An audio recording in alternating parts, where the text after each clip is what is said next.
Man of the masses NTR ని international standard లో తీస్తున్న డ్రాగన్ కి కాస్ట్ ని సెలెక్ట్ చేశారు. రుక్మిణి వసంత్ గారిని సెలెక్ట్ చేయడంలో అద్భుతం అని చెప్పొచ్చు. ఎందుకంటే కాంతార చాప్టర్ 1 కి మెయిన్ పిల్లర్ గా నిలబడింది. ఆవిడ యాక్టింగ్ పెర్ఫార్మెన్స్ కి జోహర్లు అర్పించారు. ఎందుకంటే హీరోయిన్ గా కాదు, విలన్ రోల్ కూడా ట్రాలీ చేసింది ఆవిడ. విలన్ గా మలయాళం నుంచి నవీన థోమస్ గారిని తీసుకున్నారు. అని యాక్టింగ్ పెర్ఫార్మెన్స్ బెస్ట్ ఇచ్చేస్తారు. ప్రశాంత్ నీల్ గారి విజన్ మామూలుగా ఉండదు. ఒక్క మాటలో చెప్పాలంటే కేజీఎఫ్ 1 నుంచి కేజీఎఫ్ 2 కి హై స్టాండర్డ్ ఉన్న సినిమాని ప్రజెంట్ చేశారు. అలాగే కేజీఎఫ్ 2 నుంచి సలార్ ని ప్రొడ్యూస్ చేశారు. సలార్ అంటే ఆ టైంలో అందరూ నెగిటివ్ ఉండటం వల్ల అది బాలీవుడ్ భాషతో పోటీకి దిగడం వల్ల చాలా నెగిటివిటీ స్ప్రెడ్ అయింది.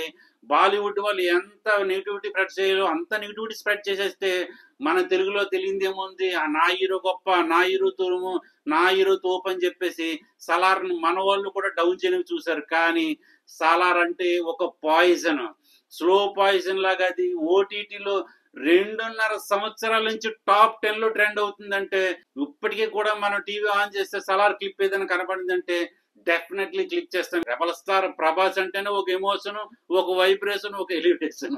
సో అలా తీసిన రెబల్ స్టార్ ప్రభాస్ కంటే ఎన్టీఆర్ హై స్టాండర్డ్ సినిమాని ప్రశాంత్ నీలో చెప్తుంటే గూస్ బంప్స్ వచ్చేస్తున్నాయి కదా. నిజమే, ఎందుకంటే సలార్ ని మించి ఉండబోతుందని ఆయనే పబ్లిక్ గా చెప్పేస్తున్నారు. సో ఎన్టీఆర్ ని ఎలా వాడాలో అలా వాడేసినట్టు మనకు అర్థమైపోతుంది. మహానటుడు అంటే ఏంటి ఇప్పుడు రియల్ గా మనం చూడబోతున్నాము. ప్రశాంత్ నీల్ గారు చూపించబోతున్నారని మనకు అర్థమైపోతుంది. మన deputy CM power star Pawan Kalyan గారికి ఇంతవరకు పొటెన్షియల్ ఉన్న సినిమా పడలేదు. కానీ ఓజీతో సుజిత్ గారు చూపించారు ఫ్యాన్స్ కి పండగ ఎలా ఉంటుందో. సో ఎన్టీఆర్ ను మనం ప్రశాంత్ నీల్ గారి సినిమా డ్రాగన్ లో చూడబోతున్నాము.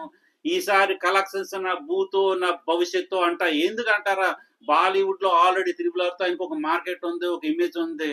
ఆ ఇమేజ్ తో దేవర 70 కోట్ల పైనే కలెక్ట్ చేసింది. సో డ్రాగన్ తో మరొకసారి బాలీవుడ్ లో విధ్వంసం చేయబోతున్నారు. ప్రపంచ వ్యాప్తంగా ఒక గుర్తింపు తెచ్చుకోబోతున్నారు. Man of the masses dragon గా రాబోతున్నాడు.